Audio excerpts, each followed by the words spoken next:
अस्मत्श्रीगुरुभ्यो नमः। श्रीमते रामानुजाय नमः। कृष्णं वन्दे जगद्गुरुं। तत्कैशोरं तच्च वक्त्रारविन्दं तत्कारुण्यं ते च लीलाकटाक्षाः तत्सौन्दर्यं सा च मन्दस्मितश्री सत्यं सत्यं दुर्लभं दैवतेषु विश्वोपप्लवशमनैकबद्धदीक्षं विश्वासस्तवकितचेतसां जनानां पश्यामप्रतिनवकान्तिकन्दलार्ध्रं पश्याम पदि पदि शैशवं मुरारे. శ్రీమన్మహాభారతం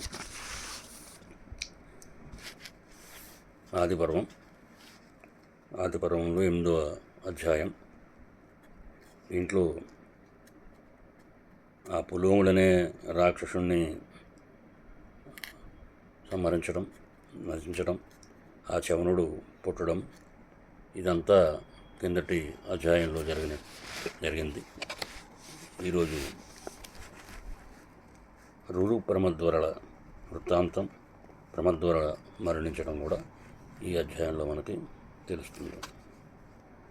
సచాపిత్యవనవో బ్రహ్మాన్ భార్గవో జనయత్సుతం సుకవ్యాయాం మహాత్మానాం ప్రమతిం దీప్తచేజసం ప్రమతిస్తురురుం నామ ఘృతాత్యాం సమజీజవత్ రురుః ప్రమద్వరాయాం తుః శునకం సమజీజవత్ అని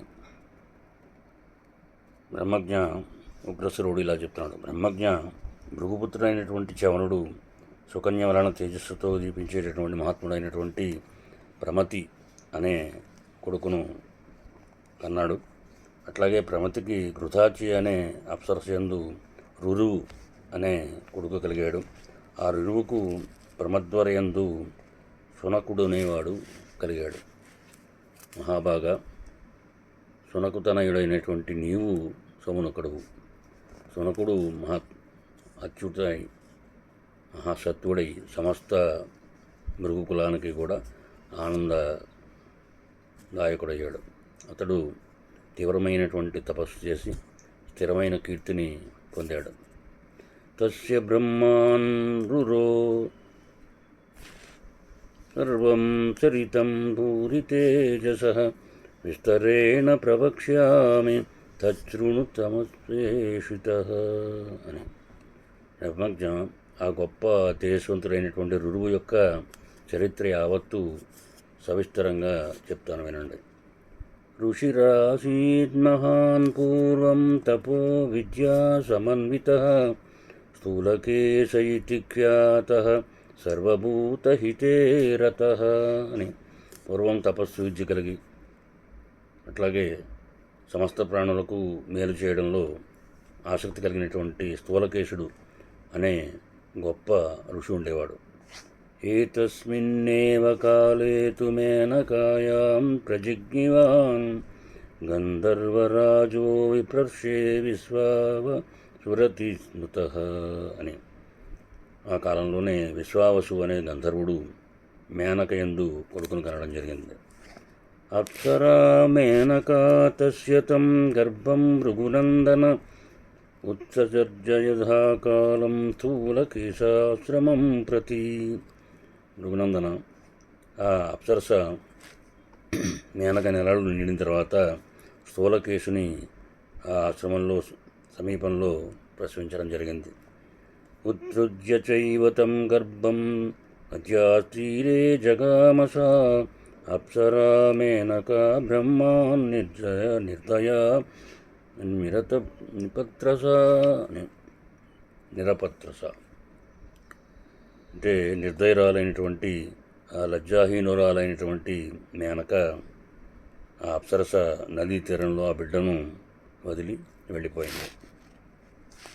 మునిశ్రేష్ఠుడు తేజస్వి అయినటువంటి స్థూలకేశ మహర్షి ఆ దేవతా శిశువులే దివ్య తేజస్సుతో అలరారుతున్నటువంటి ఆ బాలికను చూడడం జరిగింది. నదీ తీరంలో ఒంటరిగా బంధువులందరి చేత విలువబడినటువంటి ఆ బాలికను చూచి అతడు దయాపూర్ణుడై తెచ్చి పెంచుకోసాగాడు. ఆ సుందరి అతని ఆశ్రమంలో దినదిన ప్రవర్ధమానంగా పెరుగుతోంది. జాతక్య దాతకార్య ప్రియాశ్చాస్య విధిపూర్వం యథాక్రమం స్థూలకేశో మహాభాగః చకార సుమహాన్ ఋషి అని.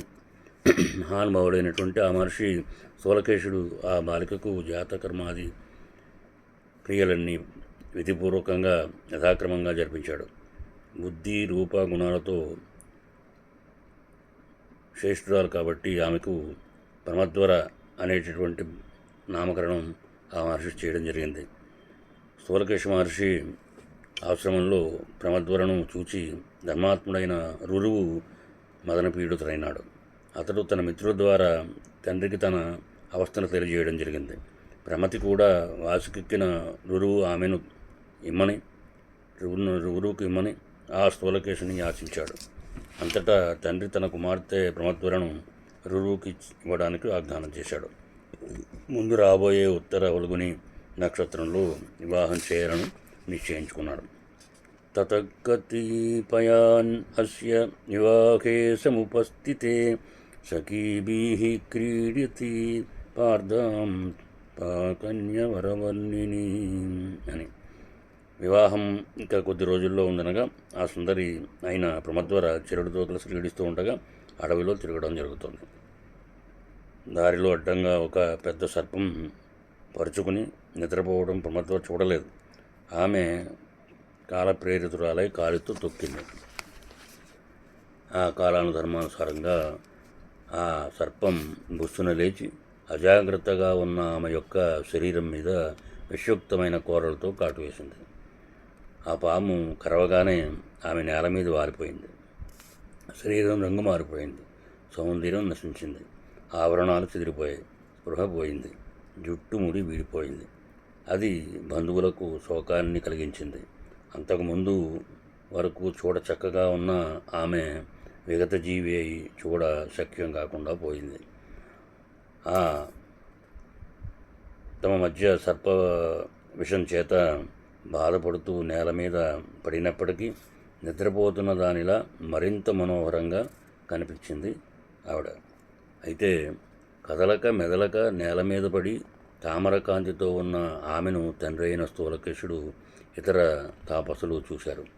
అనంతరం సస్యాత్రేయుడు, మహాజానువు, కుశీకుడు, శంఖమేఖిలుడు, ఉద్దాలకుడు, కటుడు, మహాకీర్తిశాలి శ్వేతుడు, భరద్వాజుడు, కవణకక్షుడు, ఆర్జపేణుడు, ఇంకా గౌతముడు పుత్రులతో సహా ప్రమది ఇతర వనవాసులైనటువంటి బ్రాహ్మణ శ్రేష్ఠులు కపోనిష్ఠులై కృపానిష్ఠులై అక్కడికి చేరడం జరిగింది. పాము కాటు చేత ప్రాణాలు కాల్పోయిన కూడిపోయిన ఆ కన్యను చూసి కృపతో వారందరూ రోధించారు. రురువు మిక్కిలి ఆర్తితో బయటకు వెళ్ళిపోయాడు. మిగిలిన బ్రాహ్మణోత్తరులందరూ అక్కడే కూర్చొని ఉన్నారు. ఆ విధంగా పాము కాటు వల్ల ఆవిడ చనిపోవడం జరిగింది. ఉగ్రసేనుడు ఇలా కొనసాగించాడు. మహాత్ములైనటువంటి ఆ బ్రాహ్మణులందరూ కూడా అక్కడ కూర్చుని ఉండగా రురువు మాత్రం అతి దిక్కుదురై దట్టమైన అరణ్యంలోకి వెళ్ళి శోకించసాగాడు. దుఃఖంతో నలిగిపోయి అతి కరుణంగా విలపించసాగాడు. ప్రియురాలు అయినటువంటి ప్రమద్వరను తెలుసుకుని ఏడుస్తూ ఇలా విలపించాడు. ఆ శోకాన్ని మరింత పెంచుతూ భూమి మీద పడి ఉన్నది. బంధువులందరికీ కూడా శోకం కలిగిస్తోంది. ఇంతకంటే దుఃఖకరమైనటువంటి విషయం మరొకటి ఏమున్నది అనుకుంటున్నాడు. యది దత్తం తవస్తప్తం గురవో నామయా యది నమ్యఘారాదితాస్తేన సంజీవతు మమ ప్రియ అని. నేను దానం చేసినట్లయితే, తపస్సు చేసినట్లయితే, లేదా గురుజనులను చక్కగా ఆరాధించినట్లయితే ఆ పుణ్యం వలన నా ప్రియురాలు జీవించి ఉండేది కదా, జీవించుగాక అనుకున్నాడు. అనుకుని నేను జన్మించినది మొదలు ఇంతవరకు ఇంద్రియ మనోనిగ్రహాలు కలవాడిని. బ్రహ్మచర్యాది వ్రతాలు దృఢంగా ఆచరించేవాడిని. అయితే ఈ ప్రమద్వర బతికి లేదుగాక అని. అమరాంతకుడు, జగదీశ్వరుడు, ఇంద్రియాధిపతి, సర్వవ్యాపకుడు అయినటువంటి శ్రీకృష్ణ భగవానుని యందు నాకు నిశ్చల భక్తి ఉన్నట్లయితే ఈ నా ప్రియురాలు జీవించుగాక అనుకున్నాడు. అడవిలో భార్య కోసం దుఃఖంతో విలపిస్తున్న అతని వద్దకు దేవదూత వచ్చి రురుని ఉద్దేశించి ఇలా అనడం జరిగింది. దేవదూత అంటున్నాడు, ధర్మాత్మ రురు, దుఃఖంతో నీవు ఇంతవరకు మాట్లాడినవన్నీ అసత్యాలే. ఆయువు తీరిన మానవునికి ప్రాణం ఉండదు. గంధర్వ అప్సరలో పుట్టిన ఈ దీనురాలకి ఆయువు తీరింది కాబట్టి తండ్రి, దుఃఖంలో మనసులో కోపించుకోకు. ఈ విషయంలో మహాత్ములైన దేవతలు పూర్వం ఒక ఉపాయాన్ని నిశ్చయించారు. మేము దానిని చేయడానికి ఇష్టపడితే ఇప్పుడు ప్రమద్వరను పొందగలవు అనగానే ఆ దేవదూతకు అంటున్నారు, దేవతలు చేసిన ఆ ఉపాయం ఏదో స్పష్టంగా చెప్పండి, అది విని నేను తప్పకుండా చేస్తాను. నన్ను రక్షించుకోవడానికి నీవే నన్ను రక్షించుకోగలిగినవాడు అని అనుకున్నా. దేవదూత చెప్పాడు, గురునందన రురు, ఆ కన్యకు నీ ఆయుర్దాయంలో సగం ఇవ్వు. ఇలా చేస్తే కనుక నీ భార్య ప్రమద్వర నీకు మళ్ళీ బ్రతికి బయటపడగలవు అని చెప్పడం. రురువు, సరేనమ్మా దేవోత్తమ, నేను ఆ కన్యకు నా ఆయువులో సగం ఇస్తున్నాను. శృంగార సౌందర్యం కలబోసుకున్న ఆభరణాలు వరించిన నా ప్రియురాలకు బతి లేచుగాక అని అనగానే ఉగ్రస్వరుడు ఇలా అంటున్నాడు, వెంటనే గంధర్వరాజు ఆయన విశ్వావసు దేవదూత కాబట్టి ఆ ఇద్దరు సత్పురుషులు కలిసి యమధర్మరాజు దగ్గరికి వెళ్ళి ఇలా చెప్పారు. యమధర్మరాజా, రురువు భార్య కళ్యాణి ఆయన ప్రమాదం చనిపోయింది. నీవు అంగీకరిస్తే అతని సగం ఆయుర్దాయంతో ఆమె బ్రతుకుతుంది అని చెప్పడం జరిగింది. ధర్మరాజు చెప్పాడు, యమధర్మరాజు, దేవదూత, రురువు భార్య ప్రమద్వరను నీవు బ్రతికింపదలుచుకుంటే రురువు యొక్క ఆయుష్లో సగం పొంది ఆమె లేచుకాక అన్నాడు. ధర్మరాజు ఇలా అన్న వెంటనే ఆ సుందరి కన్య అయిన ప్రమద్వర రురువుకు యొక్క అర్ధాయుష్ను పొంది నిద్రలేచిన దాని వలె లేచి కూర్చున్నది. చక్కని తేజస్సు కలిగినటువంటి రురువు యొక్క దీర్ఘమైనటువంటి ఆయువులో సగం భార్య కోసం తగ్గింది. ఇది అతని యొక్క అదృష్టంగా భావించబడింది. అనంతరం వారి తల్లిదండ్రులు అనుకున్న రోజున వారి వివాహాన్ని సంతోషంగా జరిపించారు. వారిద్దరూ పరస్పర శ్రేయోభిలాషులే ఆనందంగా కాలం వెళ్ళదీశారు. పద్మ కేసరముల కాంతి వంటి కాంతితో వెలుగొందే దుర్లభమైనటువంటి ప్రమద్వరను భార్యగా పొందిన ఆ వ్రతధారి అయినటువంటి రురువు పాములను నాశనం చేయాలని దీక్ష పొందాడు. అతడు పాములను చూడగానే తీవ్రమైన కోపంతో కలిగిన వాడై ఇప్పుడు చేతిలో కర్రపుచ్చుకుని బలం కొద్దీ కొట్టి వాటిని చంపసాగాడు. ఎప్పుడైనా ఆ రురువు ఒకసారి పెద్ద అడవిలోకి వెళ్ళడం, అక్కడ ఢుండువ జాతికి చెందినటువంటి ఒక ముసలి పాము పడుకుని ఉండడం చూడడం జరిగింది. వెంటనే కోపంతో దానిని చంపదలిచి యమదండం లాంటి కర్రను పైకెత్తాడు.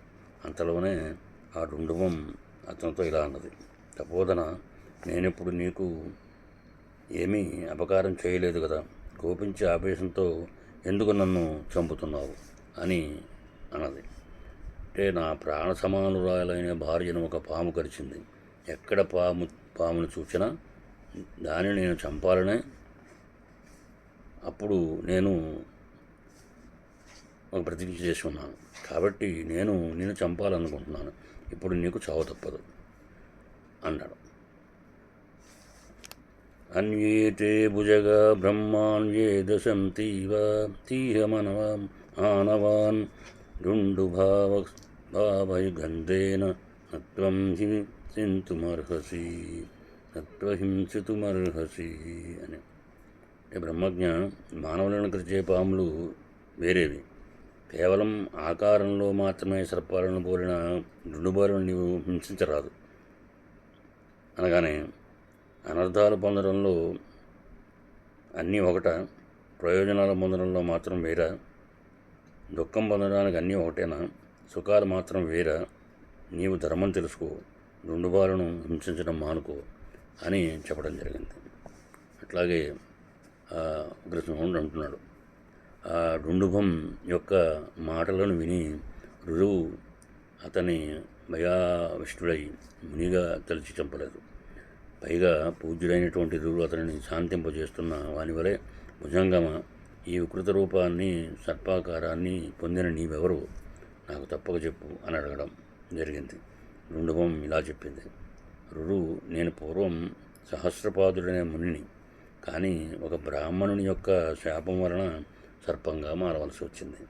అందుకని ఆ రురు అడిగాడు, భుజగోత్తమ, బ్రాహ్మణుడు కోపంతో ఎందుకు నిన్ను శపించాడు, ఎంతకాలం నీవు ఈ శరీరంలో ఉండాలి అని చెప్పడం జరిగింది.